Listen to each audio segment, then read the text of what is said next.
pemerintah. Cuma ada KTP dan KK. Kami mau menyuarakan. Terjawablah pertanyaan saya. Ternyata semua penduduk daripada 16 desa di daerah Rempang dan sekitarnya, mereka semua memiliki KTP dan kartu keluarga. Jadi gimana bisa mereka dicap sebagai manusia gelandangan yang seperti orang hutan yang menduduki wilayah yang dimiliki oleh investor? Aneh sekali. Satu investor mengusir puluhan ribu orang. Apakah itu gimana ya? Apakah itu normal? Investor dari negara lain pula, orang asing mengusir warga lokal. Itu mengerikan banget. Ya, kalau ada kartu keluarga, ada kakak, dan ada sekolah. Kalau ada sekolah, ada PNS, ada guru yang ngajar di situ. Kalau ada sekolah, siapa yang ngajar? Nyemot. Siapa yang ngajar di situ? Oke, honorer. Tapi pasti juga ada PNS di situ. Kalau kita bicara ketua RT, lurah, itu juga bagian dari pegawai negeri yang diutus, yang terlibat dalam sistem pemerintahan. Apalagi kalau pernah terjadi pemilu di situ, buka TPS, dan mereka anggotanya lebih dari 15.000 penduduk. Lumayan, mereka harus coblos dan diarahkan untuk mendukung salah satu caleg. Karena untuk dapat posisi DPRD minimal 12.000 suara. Lumayan. Gak mungkin warga-warga ini tidak dikampanyekan. Tidak mungkin. Makanya kita lacak jejak digital. Apakah pernah terjadi pemilu di situ? Dibuka TPS. Dan curang sekali. Kalian mencari suara mereka, tapi ketika sekarang mereka itu bermasalah, maaf, dibikin masalah sama kalian, tidak ada yang turun tangan. Karena nenek-nenek, ibu-ibu, aki-aki semua berteriak-teriak sama anak muda. Mana perwakilan rakyat itu? Boro-boro dari pusat. Kalau dari pusat itu kan sibuk goyang lele dan cari investasi. Bangga banget saja dengan investasi. Memang negara lain yang maju pun ada investasi. Tapi investasinya itu sedikit, tidak masif. Karena kekuatan suatu bangsa itu adalah ketika bangsa sendiri bisa menciptakan lapangan pekerjaan tanpa investasi dari luar. Itu namanya bangsa yang sehat. Karena bangsa yang sehat memiliki teknologi, how-now, memiliki ilmu, dan mereka bisa membangun pabriknya sendiri, usahanya mereka sendiri dari dalam negeri.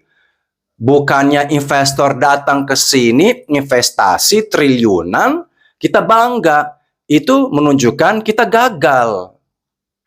Saya aja begini-gini, banyak orang ngajak saya untuk bisnis. Ayo Max, gue punya duit, gue invest. Saya nggak mau, lu invest gue. Mendingan gue hidup biasa-biasa aja. Karena ketika kamu invest, aku jadi buba kamu. Buba. Iya. Aku jadi jongos kamu. Apalagi di Asia yang lebih kuat itu adalah orang yang punya uang. Dan saya meskipun punya ilmu, tapi saya nggak punya uang, hanya punya ilmu saya bakal dicuri. Jadi di Asia beda dengan di Eropa. Kalau di Asia, maaf, orang yang punya uang, dia adalah raja. Dia akan menindas yang lemah. Meskipun yang lemah itu punya ilmu. Makanya saya tidak mau. Itu namanya investasi. Kita jadi buba. Kita jadi jongos investor. Investasi boleh-boleh saja. Negara maju juga melakukan hal itu. Tapi persentasenya 20%. Bukan mengandalkan 100% investasi. Artinya kita lama-lama itu jadi buba selamanya. Nah sekarang untuk masalah manajemen, dari marketing, dari ya paling dari finance, semua jajaran manajemen daripada pabrik kaca ini, pasti orang cungkuk semuanya. Nggak mungkin orang dalam negeri. Karena mereka harus satu bahasa, satu ilmu, satu sinergi. Ya pasti orang cungkuk semuanya. Yang dikasih pekerjaan itu hanya ya orang lokal, yang jadi buba, ya jadi buruh. Dengan UMR yang sangat-sangat terbatas. Ya paling nanti ada demo lagi lah, mereka minta UMR dinaikin lah, ya klasik-klasik lah masalah seperti itu saja. Dan apakah ada jaminan bahwa nanti hanya penduduk Pulau Batam dan sekitarnya akan mendapatkan pekerjaan. Hanya khusus mereka. Belum tentu. Nanti juga dikasih pekerjaan sama orang-orang dari Pulau Jawa. Dari Manado, dari Sulawesi, dari Papua. Karena kita bebas. Negara yang bebas, semua bisa datang. Itu tidak adil juga. Jadi orang-orang ini digusur ke rumah susun. Bayangkan saja, seperti di Kampung Melayu di sini di Jakarta, yang mereka terbiasa hidup di alam bebas, lihat pohon, mereka bisa bertani, mereka bisa mancing, cari ikan, tiba-tiba di rumah susun. Itu kan orang bisa bunuh diri. Itu bisa gila. Satu petak lo lagi di mana lo tidur, makan, berak satu tempat. Itu pun butuh proses. Apalagi apakah ada lift di situ? Yang nggak ada lift juga. Orang tua harus naik 5 lantai. Memang ada rumah susun 1 lantai. Minimal 5 lantai ke atas. Kayak rumah susun di Jakarta itu. Ya. Dan orang tua harus naik sampai lantai 5. Itu juga nggak dipikirkan karena tidak ada rasa kemanusiaan. Masa saya harus ngomong kayak gini? Saya ngomongnya itu fakta loh, lapangan loh. Bukan halu-halu ideologi tinggi-tinggi. Ya.